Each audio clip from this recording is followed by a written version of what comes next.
भी कर रहे होंगे ना सब। जी सर। हम लोग स्पाइन सीधी, 3 बार ओम का उच्चारण, उसके बाद प्रार्थना। ओ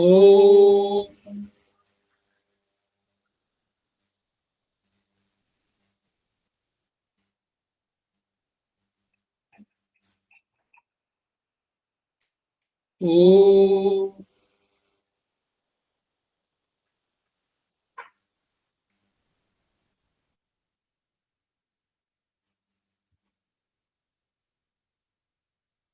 ओ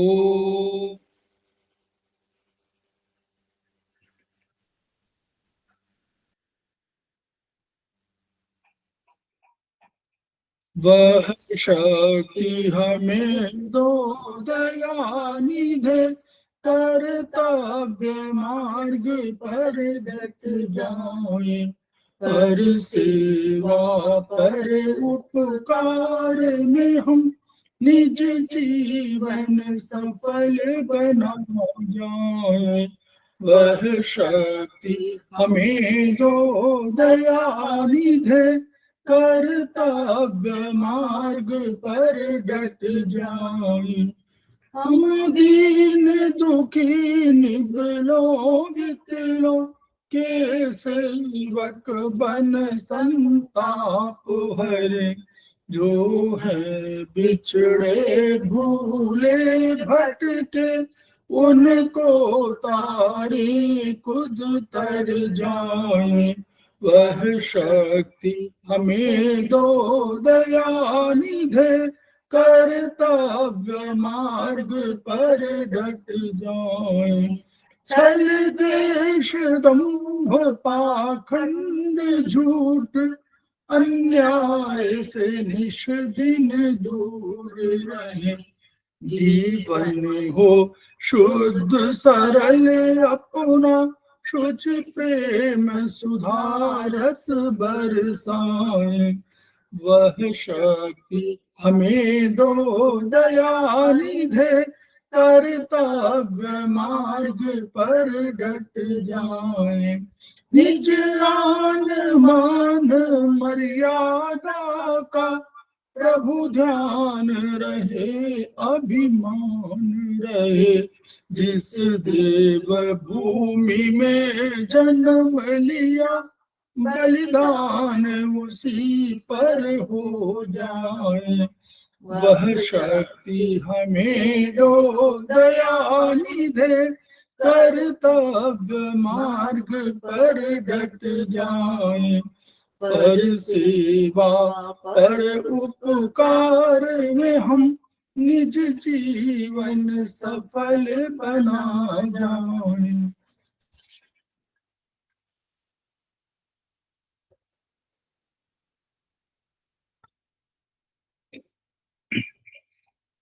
समवाय क्लासेस में आप सभी का स्वागत है। हमारे बीच में श्रीमती वर्षा श्रीवास्तव, उपाध्यक्ष समवाय फाउंडेशन उपस्थित हैं, उनका स्वागत है। हमारे बीच में बबली सिंह उपस्थित हैं, जो समवाय फाउंडेशन के प्रमोटर हैं, सेमेस्टर 4 में हैं, उनका स्वागत है। हमारे बीच में नीतू जैन जी उपस्थित हैं, सेमेस्टर 4 के स्टूडेंट हैं, हमारे समवाय फाउंडेशन के प्रमोटर हैं और आज की फैकल्टी भी है, उनका स्वागत है। हमारे बीच में सरिता जैन जी उपस्थित हैं, सेमेस्टर 2 के स्टूडेंट हैं, उनका स्वागत है। हमारे बीच में प्रतिमा राज जी उपस्थित हैं, सेमेस्टर 1 के स्टूडेंट हैं, उनका स्वागत है। हमारे बीच में मुनि त्रिपाठी सेमेस्टर 4 के स्टूडेंट हैं, उन्होंने ज्वाइन किया है, उनका स्वागत है। तो हम लोग समवाय फाउंडेशन के सदस्य हैं और हम लोग एकुप्रेशर शोध प्रशिक्षण एवं उपचार संस्थान प्रयागराज से संबद्ध हैं। वहाँ के 3 मनीषियों के हम ऋणी हैं। वे मनीषी हैं ब्रह्मलीन MP खेमका सर, दूसरे हैं आदरणीय JP अग्रवाल सर, जो वर्तमान में एस्पस के अध्यक्ष भी हैं, और तीसरे हैं एपेक्स बॉडी के चेयरमैन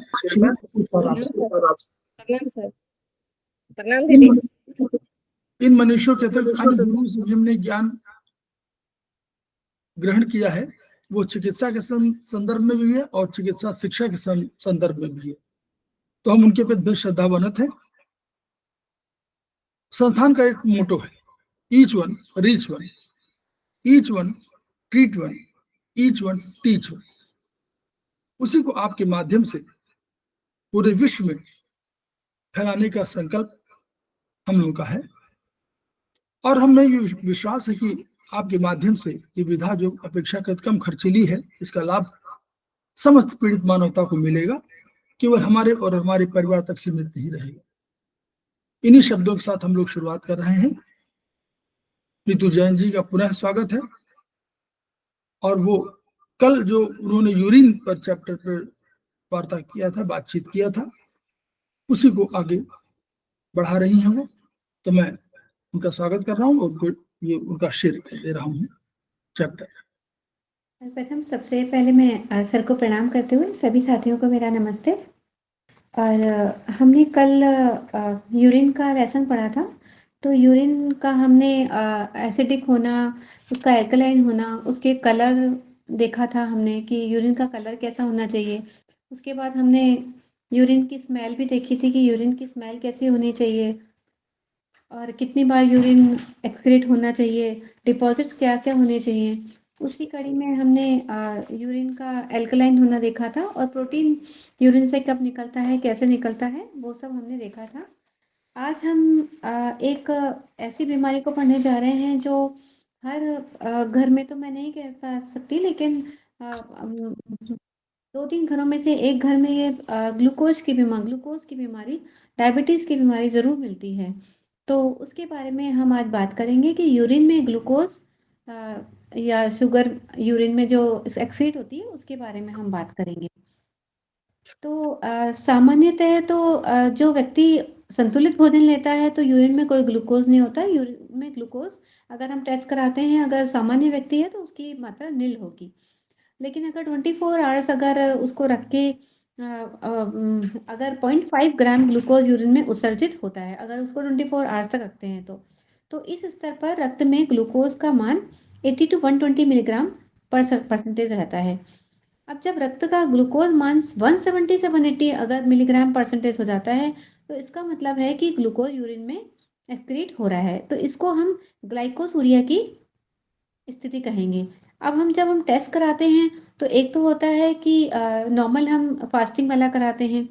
एक हम एस्टिमेटेड एवरेज ग्लूकोज का कराते हैं, तो उससे 3 महीने का हमें ग्लूकोज का पता चल जाता है कि 3 महीने के अंदर-अंदर एवरेज कितना ग्लूकोज व्यक्ति में एक्सक्रीट हो रहा है या उसको ग्लूकोज का लेवल उसका क्या है।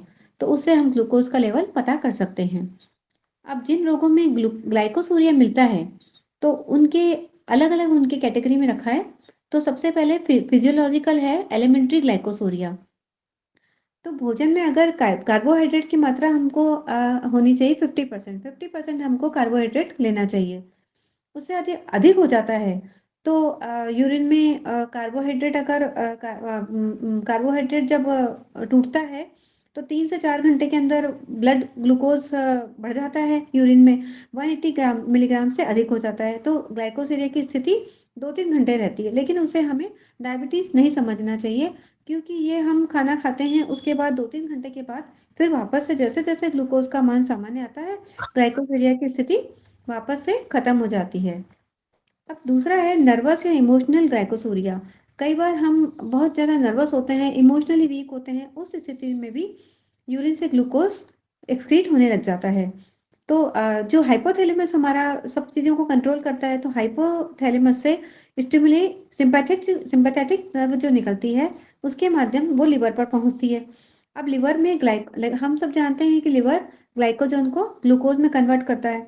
तो जब इमोशनली वीक हो रहा है व्यक्ति तो लिवर हम अपने आप ही ग्लाइकोजन से ग्लूकोज बनाकर रक्त में डालने लगेगा और जब रक्त में ग्लूकोज ज़्यादा हो जाएगा तो अब टिश्यू ने डिमांड की ही नहीं है, बिना टिश्यू डिमांड के कारण आया वो ग्लूकोज रक्तमान बढ़ा देगा और यदि इसे ही स्थिति बनी रही तो ग्लाइकोसूरिया की स्थिति बन जाती है।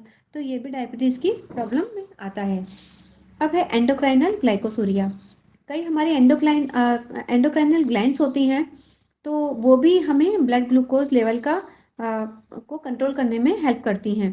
तो बहुत सारी सिर्फ एक को छोड़कर बहुत सारी जो ग्लैंड्स हैं ये सब ग्लूकोज का लेवल बढ़ाती हैं।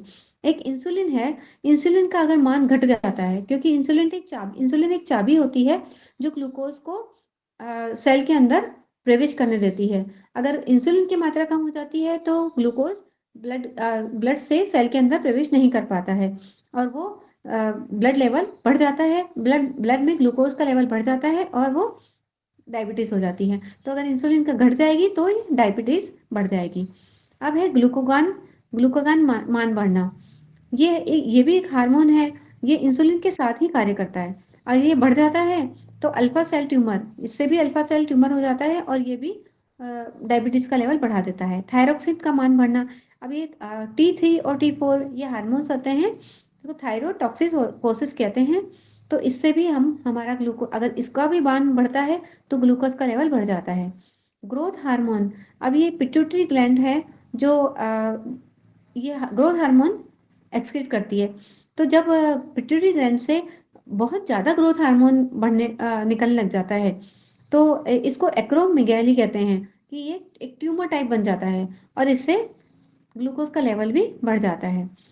ग्लूकोकार्टिकॉइड ग्लूकोकार्टिकॉइड्स ये स्टेरॉइड्स हार्मोन्स होते हैं। तो ये हमारे इम्यून सिस्टम को और बहुत सारी हेल्थ प्रॉब्लम्स को क्योर करने में हेल्प करते हैं। इसमें जो कार्टिसोल जो हार्मोन होता है वो ग्लूकोज की होम्योस्टेसिस रेगुलेट करता है और अगर वो एक्सेस हो जाता है तो ग्लूकोज का लेवल बढ़ जाता है। कसिंग सिंड्रोम, यह भी हमने कल पढ़ा था। कसिंग सिंड्रोम कि अगर कहीं चोट लगती है तो मसल्स एकदम प्रेस हो जाती हैं, तो उस कारण भी ये प्रॉब्लम हो जाती है। एपिनेफ्रिन मान बढ़ना। एपिनेफ्रिन भी एक हार्मोन होता है जो एड्रिनल ग्लैंड से सिक्रेट होता है। ये एड्रिनल ग्लैंड के मेडुला से सिक्रेट होता है और अगर ये एक्सेस हो जाता है तो ग्लूकोज की मात्रा बढ़ जाती है ब्लड में और यूरिन में। फियोक्रोमोसाइटोमा। फियोक्रोमोसाइटोमा ये एक ट्यूमर होता है, ये भी एड्रिनल ग्लैंड से ही रिलीज होता है, ये भी एक हार्मोन है। तो अगर बढ़ जाता है तो इन सब स्थितियों में हमें ग्लूकोज का मान ब्लड में यूरिन में बढ़ा हुआ मिलता है। तो सिर्फ इंसुलिन को छोड़कर लिवर में एकत्रित ग्लाइकोजन को ग्लूकोज में बदलकर रक्त ग्लूकोज स्तर सामान्य से ऊपर कर देते हैं। ये सारे हार्मोन ब्लड ग्लूकोज को बढ़ा देते हैं। हार्मोन इंसुलिन के घटने या एब्सेंट होने पर रक्त में उपलब्ध ग्लूकोज शरीर की कोशिकाओं में प्रवेश नहीं कर पाता है, अतः अनुपयोगी ग्लूकोज रक्त में बढ़ता रहता है और किडनी के द्वारा यूरिन में उत्सर्जित होता रहता है। इसे हम ग्लाइकोसूरिया कहते हैं। इसके अलावा रीनल ग्लाइकोसूरिया भी होता है। कई बार क्या होता है कि व्यक्ति संतुलित भोजन भी करता है और इंसुलिन का मान भी सामान्य होता है, लेकिन फिर उसके बावजूद भी ग्लूकोज का लेवल बढ़ जाता है।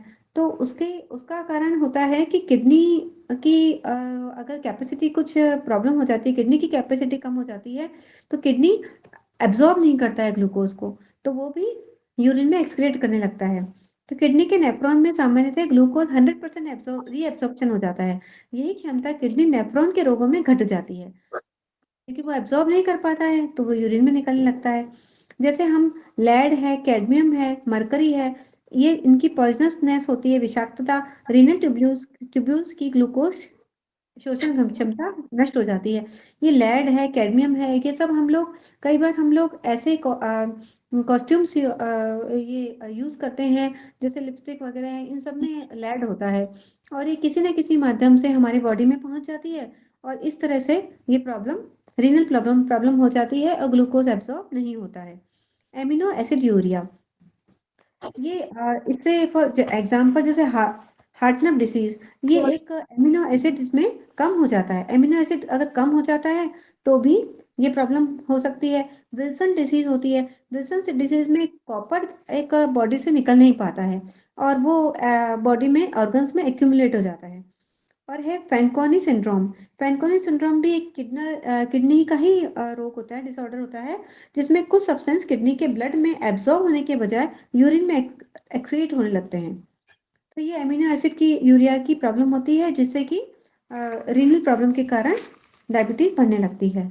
रीनल ट्यूबुलर एसिडोसिस, ये कंडीशन वो होती है जिसमें किडनी ब्लड में से एसिड को रिमूव नहीं कर पाती है और जब ब्लड में से एसिड रिमूव नहीं होता है तो वो यूरिन में निकलता नहीं है और यूरिन में निकलता है तो बॉडी एसिडिक होने लग जाती है। तो इसके कारण भी हमें डायबिटीज की प्रॉब्लम दिखने लगती है।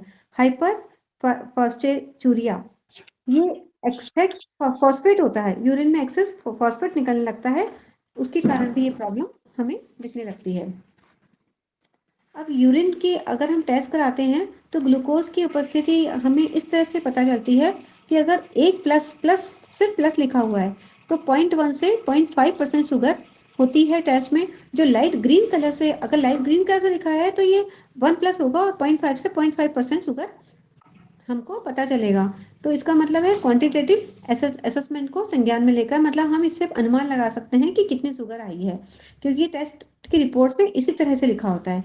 अगर +2 लिखा होता है, प्लस प्लस 2 प्लस के साइन होते हैं, तो 0.5 से 1.0 शुगर होती है। पार्टिसिपेट, इसको वो लाइट ग्रीन से लिखा होता है और ये डार्क ग्रीन से इसको दर्शाया जाता है। अगर 3+ लिखे होते हैं तो 1 से 2% शुगर होती है, इसे येलो कलर से दर्शाया जाता है। और अगर 4+ के निशान होते हैं तो 2 या 2 से ज़्यादा शुगर होती है, इसे ब्रिक रेड कलर से दिखाया जाता है। तो इससे हम पता लगा लेते हैं, हमें रिपोर्ट देखने आनी चाहिए, तो रिपोर्ट्स में यह इसी तरह से बताते हैं, तो हम ग्लूकोज को पता कर सकते हैं। अब हमारा नेक्स्ट टॉपिक है कीटोन। कीटोन अब मैं थोड़ा सा आप लोगों को जितना मुझे पता है मैं बता देती हूँ, बाकी सर सामने बैठे हैं, अगर कुछ गलत बताएं सर तो सर आप बता दीजिए इसे। कीटोन ये 3 ग्रुप्स के का नाम होता है। तो एसीटोन, हाइड्रोक्सी ब्यूटारिक एसिड और एसीटोएसिटिक एसिड, ये तीनों तत्व से कीटोन बनते हैं। ये एक्चुअली ये फैटी एसिड का ऑक्सीडेशन होता है। तो जब लिवर होता है तो लिवर में फैटी एसिड्स जो टूटते हैं और ऊर्जा उत्पन्न होती है, तो उससे उत्पन्न होते हैं ये एसीटोन, हाइड्रोक्सी ब्यूटारिक एसिड और एसीटोएसिटिक एसिड। तो सामान्य उत्पादन तो 1 मिलीग्राम पर डे होता है, लेकिन शरीर में अचानक सामान्य से अधिक ऊर्जा की आवश्यकता अगर हो गई है, कई बार हम बहुत ज़्यादा एक्सरसाइज कर लेते हैं या फास्ट कर लेते हैं तो बहुत अधिक ऊर्जा की आवश्यकता होती है और ग्लूकोज उपलब्ध नहीं होता है, तो फैटी एसिड जो होते हैं, तो फैटी एसिड होती है, जो लिवर में जो फैटी एसिड होता है उसको हम यूज करके ऊर्जा प्राप्त कर लेते हैं। इस प्रकार उत्पन्न कीटोन तत्वों का अधिकतम भाग शरीर में लिवर को छोड़कर अन्य टिश्यूज में, जिसे हेपेटिक टिश्यूज में ऊर्जा के उत्पादन द्वारा उपयोग कर लिया जाता है। मतलब कीटोन का ज्यादातर भाग तो दूसरे टिश्यूज में उत्पन्न किया जाता यूज किया जाता है, लिवर में बहुत कम यूज किया जाता है। और असामान्य परिस्थितियां होती हैं तो रक्त में कीटोन का स्तर कीटोनीमिया और एक है कीटोन्यूरिया। इन दोनों में डिफरेंस ये है कि अगर ब्लड में कीटोन की मात्रा ज़्यादा हो जाएगी तो उसे कीटोनीमिया कहेंगे, और अगर यूरिन में कीटोन की मात्रा ज़्यादा हो जाएगी तो उसे कीटोन्यूरिया कहेंगे। तो ये जो प्रॉब्लम होती है, अगर इंसुलिन कम होता है तो ये बॉडी को एनर्जी के लिए फैट यूज करती है। अगर इंसुलिन कम होता है तो सेल्स में ग्लूकोज नहीं जा पाता, और जब सेल्स में ग्लूकोज नहीं जाएगा तो बॉडी एनर्जी के लिए फैट यूज करेगी, तो ज्यादा से ज्यादा कीटोन्स बन जाएंगे। रक्त में फैटी एसिड के उपयोग हेतु उपलब्ध हो और ग्लूकोज उपयोग नहीं हो पा रहा हो जैसे, तो फिर डायबिटीज मेलाइटिस हो जाता है। इससे रक्त में ग्लूकोज हो ही नहीं, यानी कि स्टारवेशन हो जाए, तो भी ये मात्रा बढ़ जाती है। अब कीटोन्यूरिया के कारण, कीटोन्यूरिया वही है कि इंसुलिन अगर कम हो जाता है तो कीटोन की मात्रा बढ़ जाती है। भोजन में अगर हमने भोजन ऐसा लिया है जिसमें कार्बोहाइड्रेट नहीं खाया, हमने कार्बोहाइड्रेट नहीं लिया, या फिर बहुत ज़्यादा हाई फैट डाइट ली है, तो कीटोन्स बढ़ जाते हैं। भोजन करें ही नहीं, कोई उपवास कर लेते हैं, स्टारवेशन, बहुत ज़्यादा सीवियर एक्सरसाइज कर लेते हैं, तो भी कीटोन की मात्रा बढ़ जाती है। भोजन में उपलब्ध कार्बोहाइड्रेट का मेटाबॉलिज्म नहीं होना, अगर कार्बोहाइड्रेट तो है लेकिन वो उसका मेटाबॉलिज्म अगर नहीं हो रहा है तो भी कीटोन की मात्रा बढ़ जाएगी। तो ये एक एंजाइम होता है एमाइलेज, वो 2 भागों में टूटता है, सेलाइवरी और पैंक्रियाटिक। तो 40% डाइजेशन तो सेलाइवरी और पैंक्रियाटिक से 50% डाइजेशन होता है। बातें मत करो।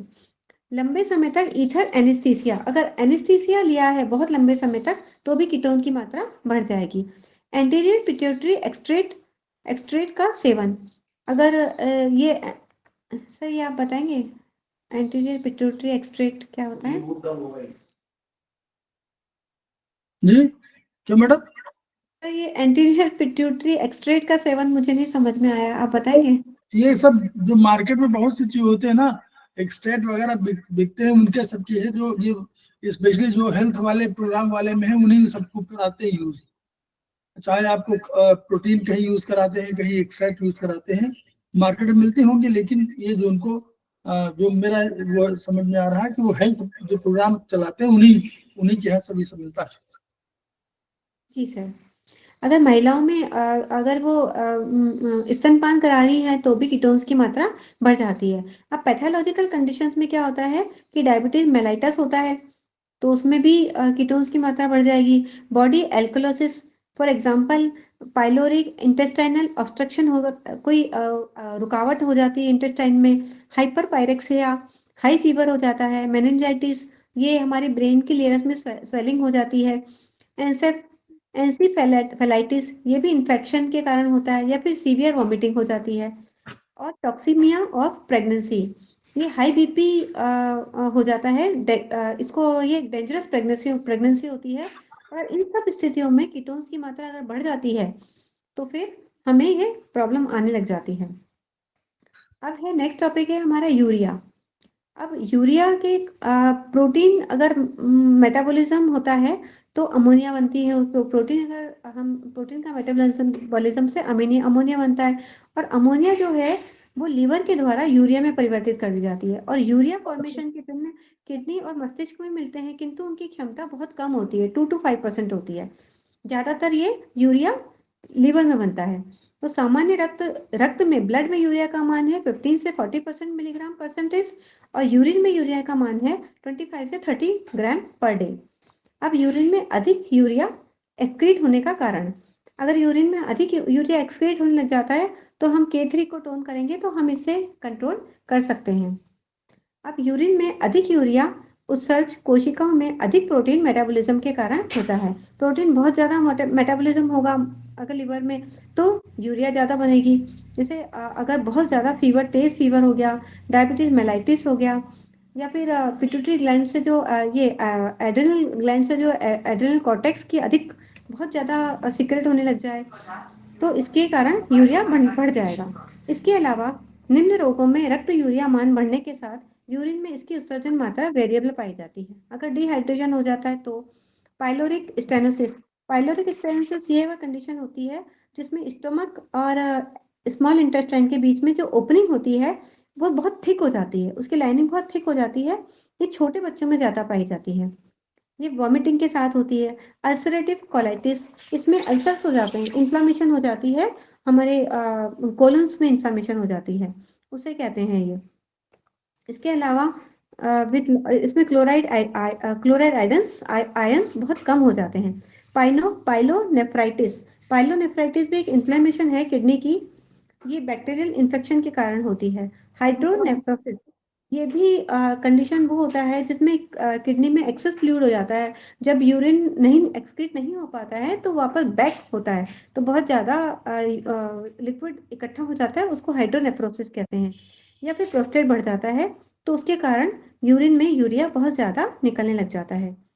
और कई बार यूरिन में यूरिया कम भी हो जाता है, सामान्य से कम हो जाता है, तो वो प्रॉब्लम होता है कि किडनी की प्रॉब्लम होती है। किडनी की कैपेसिटी कम है, या फिर लिवर अगर निष्क्रिय हो गया, लिवर ने उसको प्रोटीन को यूरिया में कन्वर्ट नहीं किया तो यूरिया कम हो जाएगा।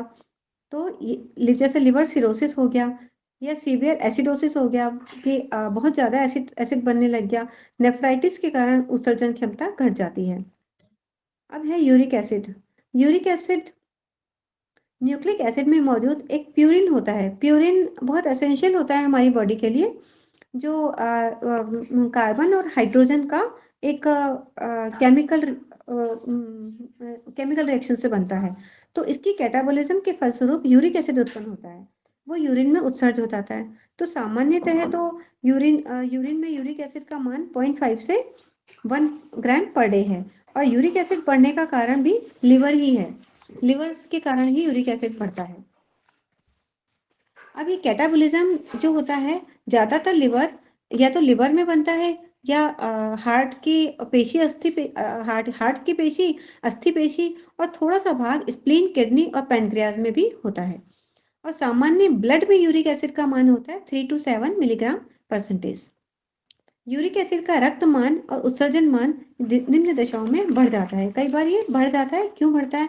अगर हम भोजन में दूध, दही, अंडा, चीज या इससे निर्मित पदार्थों का बहुत ज्यादा सेवन करेंगे, जो प्रोटीन ज्यादा होगा, तो ये यूरिया भी बढ़ जाएगा, यूरिक एसिड बढ़ जाएगा। अब ये है कार्टिक्योड या एड्रिनोकार्टिकोट्रोपिक हार्मोन, एसीटीएच। एसीटीएच का सेवन अगर कोई कर रहा है तो भी यूरिक एसिड बढ़ जाएगा। ये भी हार्मोन्स हैं एक।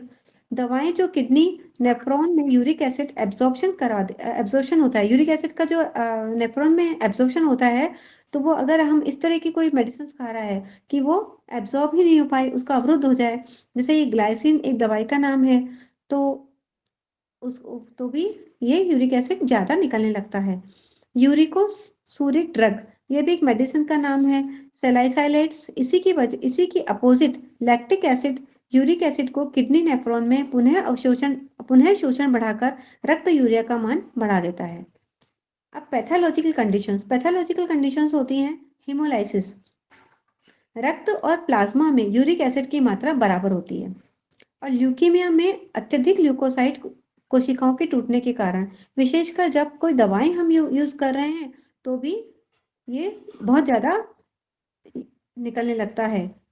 विल्सन विल्सन डिजीज, इस रोग में कॉपर होता है, वो किडनी नेफ्रॉन के कॉपर हमारी बॉडी में एक्यूमुलेट होने लगता है, बॉडी के ऑर्गन्स में, तो किडनी नेफ्रॉन के प्रॉक्सिमल ट्यूब की कोशिकाओं को ही नष्ट कर देता है। ये जब वहां पे जमने लगता है तो वहां की कोशिकाओं को ये नष्ट कर देता है। तो ये यूरिक एसिड इन कंडीशंस में हमारा बढ़ जाता है। अब क्रिटेनिन क्रिटेनिन सामान्यतः क्रिटेनिन की मात्रा उत्सर्जन 1.2 से 1.7 ग्राम पर डे होती है, और क्रिटेनिन एक एमिनो एसिड है जो ज्यादातर अस्थिपेशी, मस्तिष्क, लीवर, टेस्टिस और ब्लड में पाया जाता है। ये एमिनो एसिड एक एसिड होता है। एक स्वस्थ व्यक्ति में इसकी टोटल मात्रा 120 ग्राम होती है। इसमें से 98% तो ज्यादातर तो ये 98% तो अस्थिपेशियों में फास्फोराइलेटेड में मौजूद है, और इसी एमिनो एसिड के टूटने से क्रिटेनिन बनता है। ज्यादातर तो ये अस्थिपेशियों में बनता है, और बाकी दूसरे कोशिकाओं में भी, दूसरे पेशियों में भी ये बनता है। अब लंबी बीमारियों में अगर बहुत दिनों तक फीवर रहा है तो ही क्रिटेनिन ज्यादा बनने लगेगा। टॉक्सिसोसिस, T3 और T4 ज्यादा सीक्रेट होने लगेगा तो भी क्रिटेनिन की मात्रा बढ़ जाएगी। मस्कुलर डिस्ट्रॉफी, अगर मसल्स वीक हो जाएं तो भी ये प्रॉब्लम आ जाएगी। माइस्थीनिया ग्रेविस एक वीकनेस होती है, रैपिड फैटिग ऑफ मसल्स की ही वीकनेस होती है ये, वॉलेंट्री कंट्रोल के अंडर होती है ये, तो उसके कारण भी क्रिटेनिन हमारा बढ़ जाता है।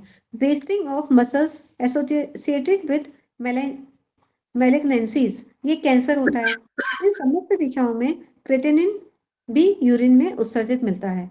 तो ये सारी प्रॉब्लम्स होती हैं, ये पैथोलॉजिकल कंडीशंस होती हैं जिसमें हमें क्रिटेनिन बढ़ा हुआ मिलता है। ऑक्जेलिक एसिड, सामान्य यूरिन में ऑक्जेलिक एसिड की उत्सर्जित मात्रा 10 से 30 मिलीग्राम पर डे होती है। शरीर में यह एसिड निम्न स्रोतों से मिलता है। अब ऑक्जेलिक एसिड जो मिलता है, या तो एक्सोजीनियस, बाहर से, एक्सोजीनियस मतलब बाहर से, जैसे हम पालक खाते हैं, लेट्यूस, ये भी एक पत्तीदार सब्जियां होती हैं, एप्पल, रुबार्ड एंड एस्परेगस, ये एस्परेगस एक शतावरी होती है। तो ये सारी चीजें अगर कोई ज्यादा लेता है तो ऑक्जेलिक एसिड ज्यादा बनने लग जाता है। एंडोजीनियस, अंदर से, तो as the result of metabolism for vitamin C के मेटाबॉलिज्म से ये ऑक्जेलिक एसिड बनने लगता है। ये ग्लाइसिन्स, ऑक्जेलिक एसिड में यूरिन में अधिकतम कैल्शियम ऑक्जेलेट क्रिस्टल के रूप में उत्सर्जित होता है। इसकी यूरिन में उत्सर्जित मात्रा निम्न दशाओं में बढ़ती है। या तो डायबिटीज मेलाइटस हो रहा है किसी को, तो ये ऑक्जेलिक एसिड बहुत ज्यादा यूरिन में एक्सक्रीट होने लगेगा। या फिर लिवर के कुछ रोगों में, जैसे कि लिवर का डिजनरेशन हो गया, लिवर एप्सिस, ये पस पड़ जाता है लिवर के अंदर, उसे लिवर एप्सिस कहते हैं। तो उन कंडीशंस में ऑक्जेलिक एसिड ज्यादा यूरिन में एक्सक्रीट होगा। अब ऑक्जेलिक एसिड और यूरिया, ये दोनों भी एक साथ भी कई बार यूरिन में एक्सक्रीट होने लगते हैं। अक्सर इन रोगियों में विटामिन B6 की कमी पाई जाती है। वैसे तो विटामिन B6 की कमी से ही होता है, किंतु अगर विटामिन B6 दे दिया गया है तो उसके सेवन से इन्हें लाभ नहीं हुआ है। इसके बाद सामान्य या असामान्य तत्वों के अलावा कुछ तत्व विशेष स्थितियों में यूरिन में अब ये तो है ही, इसके अलावा कुछ अलग से तत्व भी हैं जो यूरिन में एक्सक्रीट होते हैं। इन तत्वों की मात्रा अनिश्चित होती है और इनकी ये जब हम टेस्ट कराते हैं तो ही हमें पता चलता है कि किसमें कौन सी मात्रा है और कितनी मात्रा है, कौन सा तत्व इसमें है और कितनी मात्रा में है। जैसे अगर यूरिन में हम टेस्ट कराते हैं, ब्लड ब्लड जाने लग जाए, तो जैसे किडनी में अगर चोट लग जाए या कोई स्टोन हो, कोई इन्फेक्शन हो, कैंसर हो, तो उसके कारण जाने लग जाता है। हीमोग्लोबिन अगर ब्लड में जाने लग जाता है, तो बेमेल रक्त ट्रांसफ्यूजन, अगर हम कभी किसी कंडीशन में किसी ने ब्लड किसी को दिया और वो उसके ग्रुप का ब्लड नहीं हुआ, कोई बेमेल रक्त हो गया, तो उसके कारण भी हीमोग्लोबिन यूरिन में एक्सक्रीट होने लग जाता है। बाइल सॉल्ट ये फैट फ्री डाइट अगर हम लेते हैं तो उसके कारण होने लग जाता है।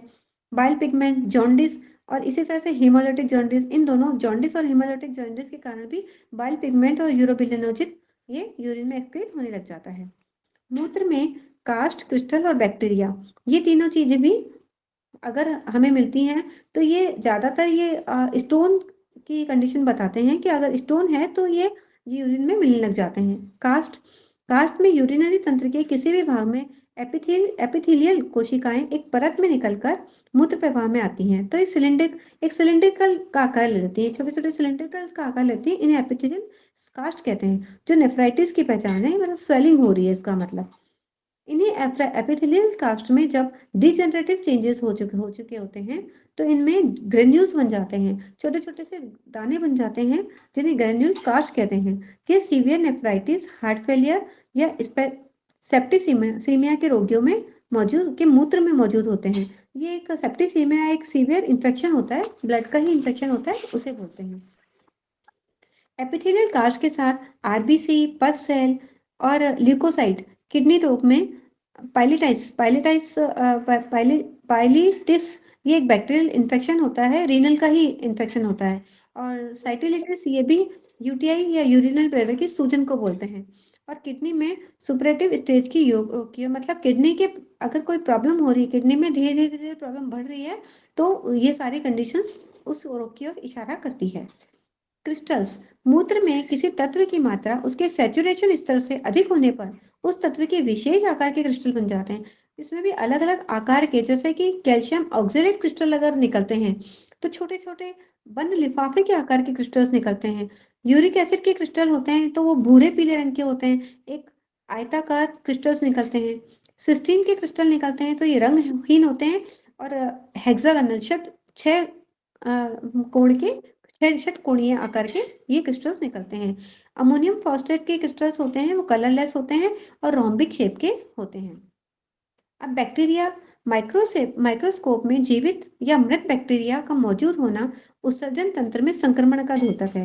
मतलब अगर कोई इन्फेक्शन हो जाता है तो इसका मतलब या तो जिंदा या डेड बैक्टीरिया मौजूद बताते हैं। इसके पश्चात मूत्र का कल्चर और सेंसिटिव टेस्ट अवश्य करवा लेना चाहिए।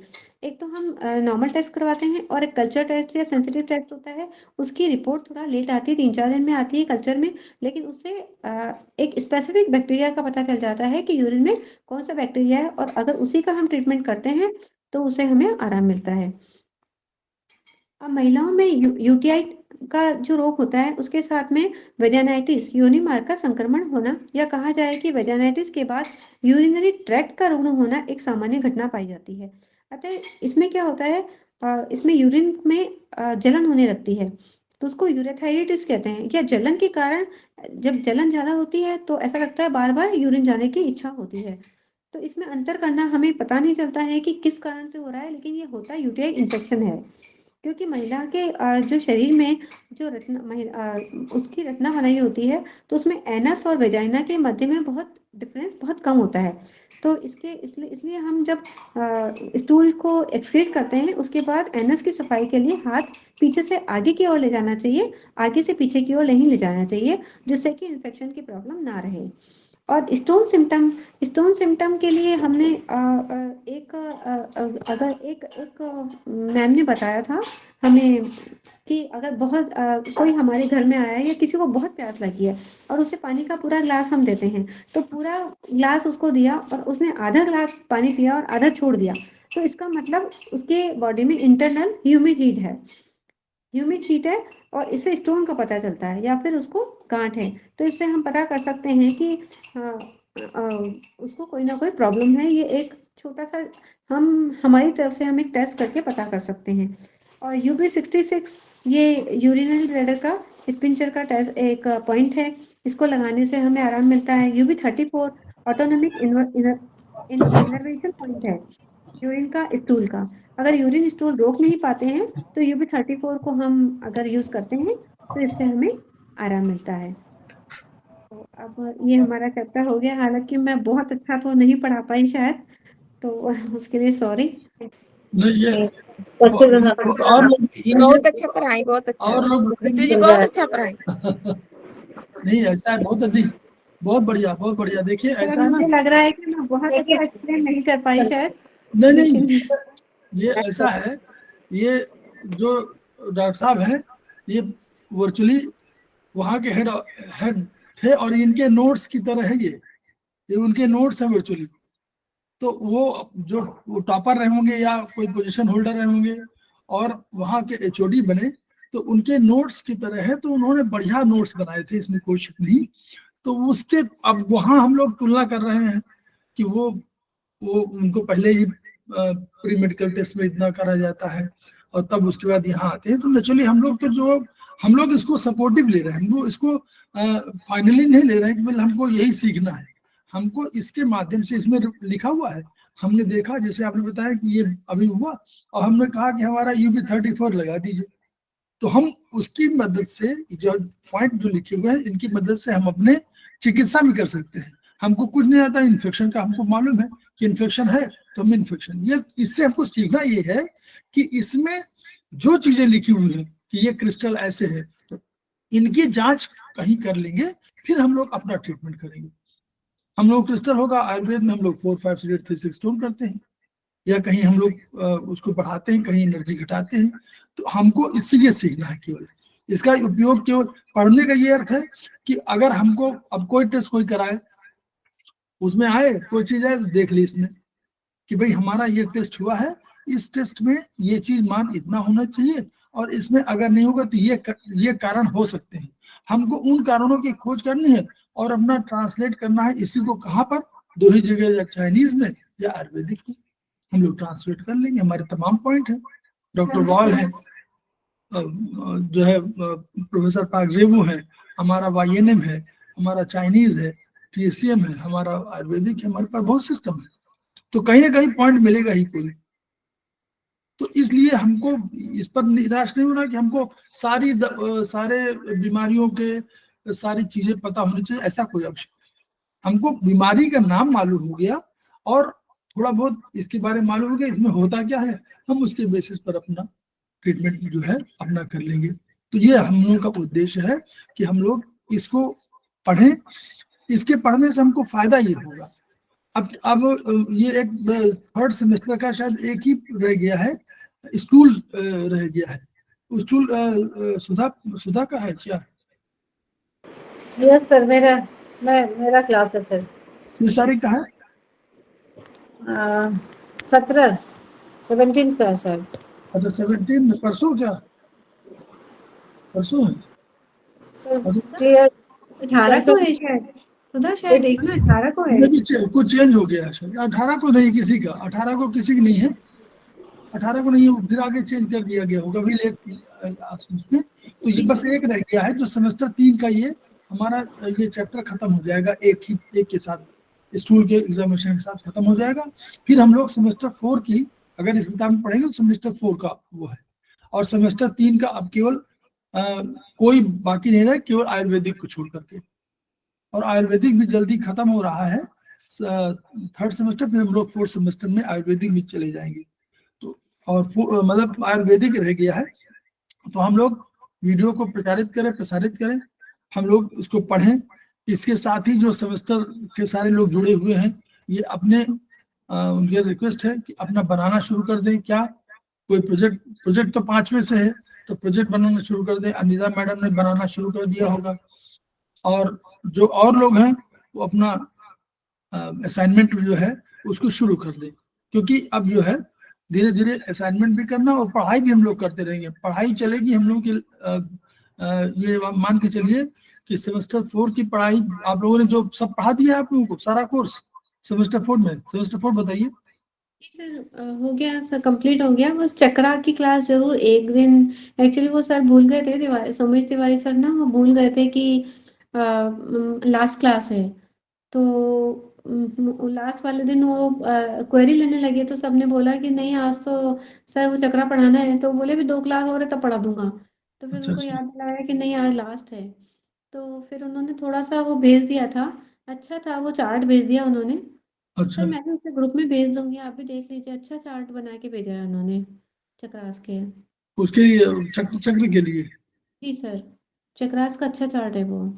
अच्छा तो और सर चक्रा। ईओबी, सर ईओबी के भी उन्होंने एक छोटी सी पीडीएफ भेजी है, तो उसमें सारे आठों वेसल्स के छोटे छोटे पार्ट्स में ना बहुत अच्छे से शॉर्ट नोट्स हैं। अच्छा हाँ, तो चक्र मतलब चक्र जो है महत्वपूर्ण है।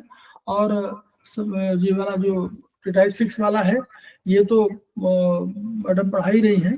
चक्र वाला थोड़ा सा अभी हम लोगों ने चैप्टर 4 तक लिया है, उसके कुछ चैप्टर्स कम है, मतलब कोर्स में शायद। सर लास्ट दिन वाला क्लास हम कर नहीं पाए थे, वो सर का वो चक्रा वाला मुझे नहीं समझ में आ रहा है, सर आप समझा दीजिएगा।